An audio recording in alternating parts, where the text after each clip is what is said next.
Singapura itu memang bikin penasaran ya, kok bisa jadi negara paling pinter di dunia. Bukan cuma soal angka IQ yang kadang diperdebatkan, tapi ada cerita yang lebih dalam tentang sistem pendidikan mereka yang luar biasa. Mari kita bedah bareng kenapa negara kecil ini punya otak-otak encer yang bikin kagum. Lebih dari sekadar angka IQ, bukti nyata di kancah internasional. Kita sering dengar survei yang bilang Singapura peringkat ketiga di dunia soal IQ rata-rata, di bawah Jepang dan Taiwan. Tapi angka-angka IQ nasional ini sering dikritik para ilmuwan karena metodenya kurang pas atau datanya bisa salah. Jadi jangan terlalu terpaku sama angka IQ itu ya. Yang jauh lebih meyakinkan adalah prestasi mereka di ujian internasional seperti PISA, Program for International Student Assessment, dan TIMSS, Trends in International Mathematics and Science Study. Ini baru bukti nyata. Di PISA 2022, anak-anak 15 tahun di Singapura jadi juara satu dunia untuk matematika, membaca, dan sains. Skor mereka jauh di atas rata-rata negara OECD. Begitu juga di TIMSS 2023, siswa kelas 4 SD dan kelas 2 SMP Singapura juga jadi yang terbaik di matematika dan sains.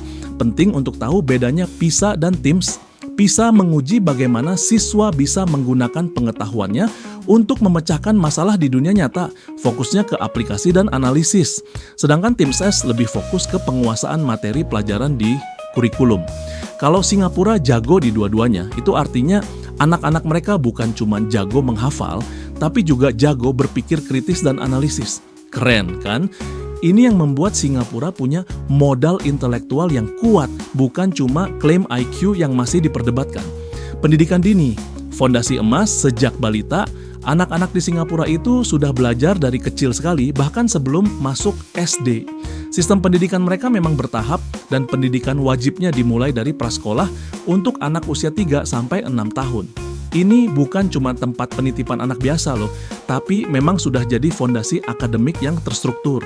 Pemerintah sangat ketat mengawasi kualitas pendidikan anak usia dini sampai ada inspeksi dan lisensi segala untuk prasekolah dan pusat penitipan anak. Mereka percaya kalau tahun-tahun awal kehidupan anak itu penting banget untuk membangun rasa percaya diri dan ketahanan mental. Ada juga yang namanya Kerangka Nurturing Early Learners, NL, semacam panduan kurikulum untuk anak usia 4 sampai 6 tahun. Tujuannya agar anak-anak senang belajar dan berkembang secara holistik sejak dini. Mereka percaya bahwa anak kecil itu pada dasarnya gembira, ingin tahu, aktif dan kompeten dalam belajar. Jadi mereka menggunakan pendekatan berbasis inquiry, di mana anak-anak diajak eksplorasi dan bermain yang merangsang rasa ingin tahu mereka. Fokusnya meliputi 5 area penting: ekspresi estetika dan kreatif, penemuan dunia, kesehatan, keselamatan, dan pengembangan keterampilan motorik, bahasa dan literasi, bahasa Inggris dan bahasa ibu, dan numerasi. Pendekatan belajar sambil bermain ini sangat populer dan terbukti efektif untuk perkembangan anak secara menyeluruh. Lewat bermain, anak-anak bisa mengembangkan kemampuan pemecahan masalah, berpikir kritis, daya ingat, konsentrasi, pemikiran abstrak, kesadaran spasial, dan penalaran logis. Mereka juga jadi lebih jago bahasa dan komunikasi, serta belajar empati, kerjasama, dan cara mengatasi konflik. Jadi, dengan strategi komprehensif ini, anak-anak Singapura sudah dibekali keterampilan dasar yang penting dan punya sikap positif terhadap belajar, yang jadi modal kuat untuk kesuksesan akademik mereka di masa depan. Pendidikan anak usia dini yang berkualitas, dengan guru terlatih dan kurikulum yang pas, sangat berpengaruh pada perkembangan bahasa dan kognitif anak. Jadi, investasi yang disengaja dan terkontrol kualitasnya di pendidikan dini, ini memang menjadi penentu penting untuk kesiapan siswa dan performa mereka yang luar biasa di ujian-ujian sulit.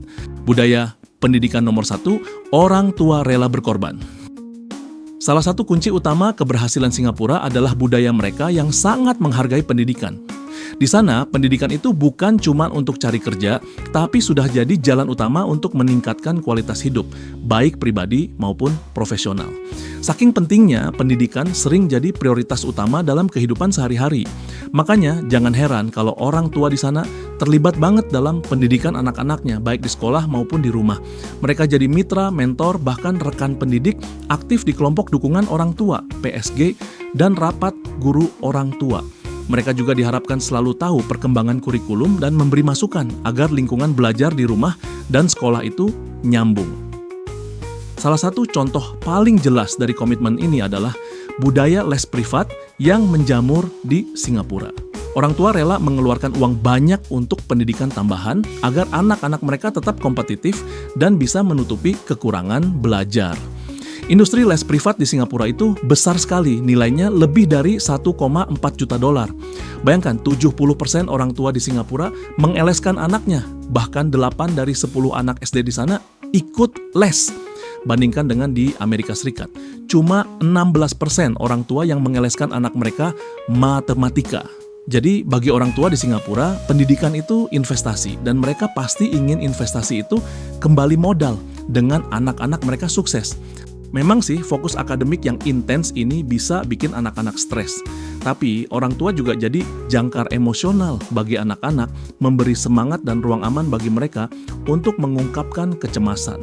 Ini yang membuat anak-anak jadi tangguh dan percaya diri di tengah tekanan pendidikan. Perbedaan sikap ini menunjukkan betapa kuatnya komitmen budaya dan orang tua di Singapura terhadap pendidikan. Nilai budaya yang mengakar kuat ini ditambah investasi finansial dan emosional orang tua yang besar, termasuk budaya les privat, menciptakan lingkaran penguatan yang kuat. Harapan masyarakat yang meresap dan sistem dukungan yang kuat ini menumbuhkan tingkat motivasi siswa yang tinggi dan keterlibatan yang berkelanjutan, yang secara langsung berkontribusi pada kinerja akademik luar biasa bangsa dan tingkat putus sekolah yang sangat rendah. Membedakan lingkungan pendidikan Singapura dari konteks di mana pendidikan mungkin tidak memiliki prioritas kolektif yang sama. Peran pemerintah arsitek kecerdasan bangsa. Keberhasilan akademik Singapura tak lepas dari visi pemerintah yang strategis dan terus berkembang, yang jelas-jelas menempatkan pendidikan sebagai sumber daya nasional paling penting. Dulu, sistem pendidikan mereka acak-acakan di bawah jajahan Inggris, tapi di akhir 1970-an, mereka berubah total menjadi sistem yang terpusat secara nasional. Setelah Perang Dunia Kedua, mereka sengaja menggunakan sistem pendidikan berbasis kelangsungan hidup untuk menyiapkan tenaga kerja terampil yang dibutuhkan untuk industrialisasi dan mengurangi pengangguran. Pendekatan pragmatis dan visioner ini menjadi dasar bagi kemakmuran ekonomi Singapura selanjutnya, menunjukkan bahwa keberhasilan akademik memang berkontribusi besar pada posisi mereka sebagai salah satu ekonomi terbaik di dunia. Komitmen finansial pemerintah terhadap pendidikan itu besar sekali dan berkelanjutan. Tahun 2012 saja 20,6% dari total pengeluaran pemerintah Singapura dialokasikan untuk pendidikan, jauh lebih tinggi dari 13% di Amerika Serikat. Salah satu pilar utama dari dukungan sistemik yang komprehensif ini adalah seleksi yang ketat, pelatihan yang ekstensif, dan pengembangan profesional yang berkelanjutan untuk para guru. National Institute of Education (NIE) di Singapura menawarkan program pembelajaran profesional yang lengkap, mulai dari diploma lanjutan, diploma, sertifikat, sampai kursus singkat.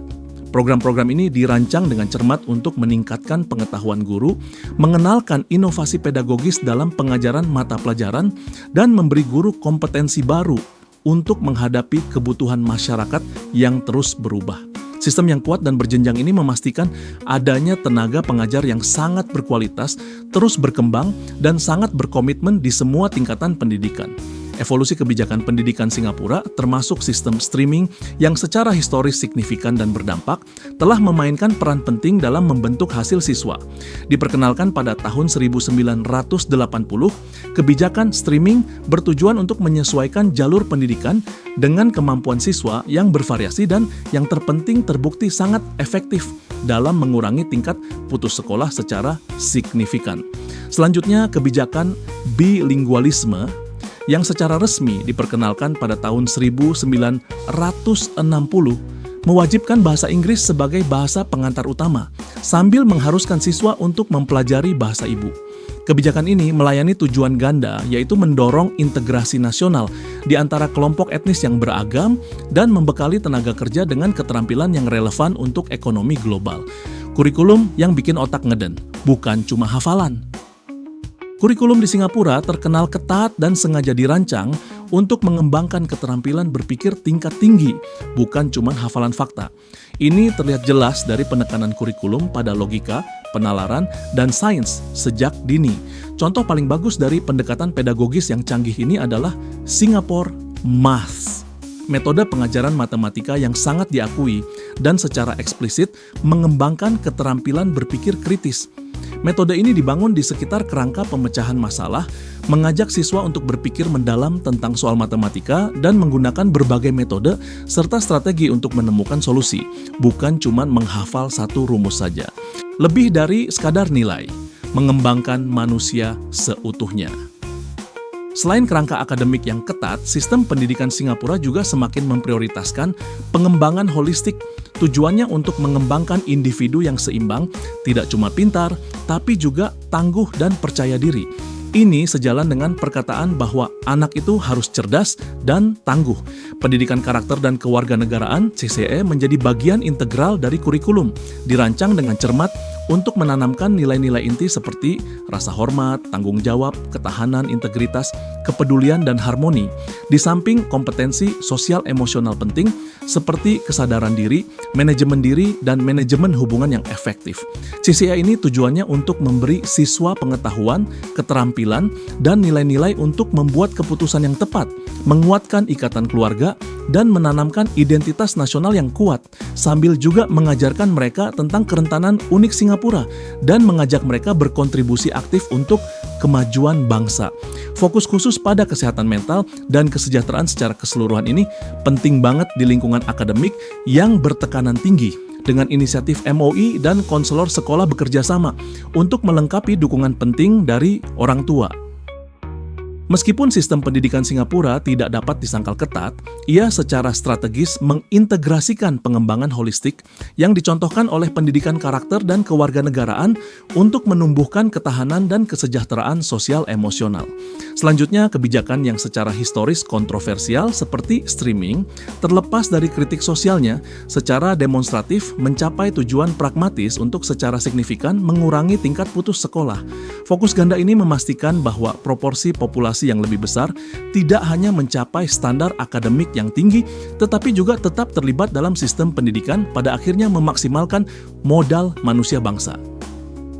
Kesimpulan, jadi kecerdasan luar biasa dan keberhasilan ekonomi Singapura yang berkelanjutan itu bukan kebetulan, tapi hasil dari ekosistem yang dibangun dengan sangat cermat dan bekerja secara sinergis. Ekosistem ini dibangun di atas dasar penghormatan budaya yang mendalam terhadap pendidikan, yang pada gilirannya menginspirasi investasi orang tua yang tak tertandingi dan keterlibatan aktif sejak usia dini.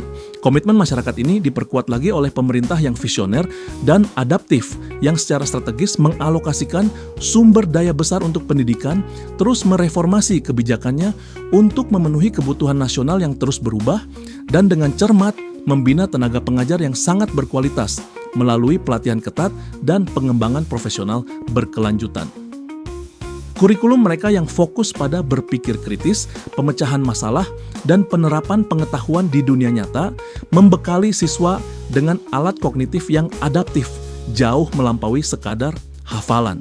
Ketelitian akademik ini dilengkapi dengan pendekatan holistik terhadap pengembangan siswa, terutama melalui pendidikan karakter dan kewarganegaraan yang menumbuhkan ketahanan penting dan kompetensi sosial emosional yang krusial untuk menghadapi dunia yang kompleks dan saling terhubung. Pada akhirnya, kecerdasan Singapura adalah bukti kuat dari komitmen nasional yang memandang pendidikan sebagai mesin utama untuk pengembangan modal manusia dan kemakmuran ekonomi yang berkelanjutan. Pendekatan yang komprehensif, terintegrasi, dan terus berkembang ini menciptakan masyarakat di mana kecerdasan bukan hanya sifat bawaan yang harus diukur, tetapi aset nasional yang harus dibina dengan cermat dari tahun-tahun dasar prasekolah hingga komitmen untuk pembelajaran seumur hidup, sehingga mengamankan posisi Singapura yang berkelanjutan sebagai pemimpin global dalam kinerja intelektual dan ekonomi.